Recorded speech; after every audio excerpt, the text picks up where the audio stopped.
Si è mostrato un Firetto amareggiato per quello che ha subito in questi ultimi anni relativamente alle vicende che lo hanno visto coinvolto nei due procedimenti relativamente al dissesto finanziario del comune Empedoclino, ma ora sono arrivate le soluzioni.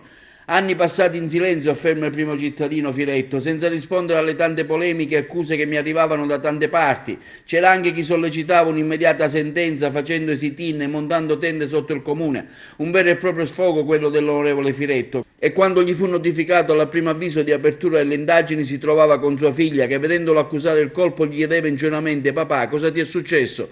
Firetto ha raccontato che in tanti avrebbero voluto la sua morte politica, ovviamente per via dei procedimenti ricevuti, ma alla fine la vicenda è stata risolta, gli aggiornamenti contabili sono stati fatti secondo le norme dettate dalla legge, le compensazioni del ricassificatore erano considerate giuste, per anni gli introiti dell'Enel e la città marinara ha avuto diversi bonus e tanti oneri non si sono fatti pagare ai cittadini. Firetto ha avuto anche parole forti contro deputati e amministratori che non hanno fatto nulla per salvare le finanze dei comuni, dichiarando subito dissesto con affermazioni gratuite e anche offensive del tipo si mangiarono tutti i cosi, allora fallemo.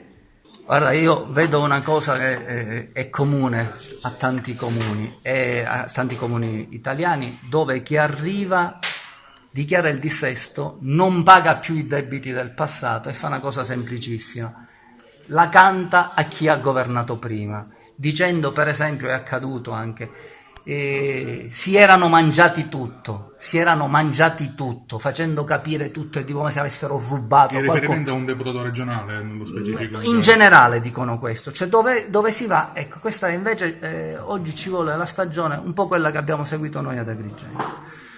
Quando abbiamo trovato un debito di quella portata lì, dovuto al riaccertamento straordinario, cosa fatta anche su Porto Empedocle, quando si indica quel dato, e che nasceva dall'armonizzazione contabile, cioè tutto quello che era precedente, non quello di un'amministrazione, tutto ciò che erano residui attivi di un'amministrazione, si verificano, se non possono più stare in piedi si stracciano, ergo vedi poi il buco, qua era 32 milioni di euro, là era un altro importo, eccetera. Adesso abbiamo fatto quello ordinario, ne emergono altri 17 milioni di euro, vedremo quello che si può fare e se si potrà fare.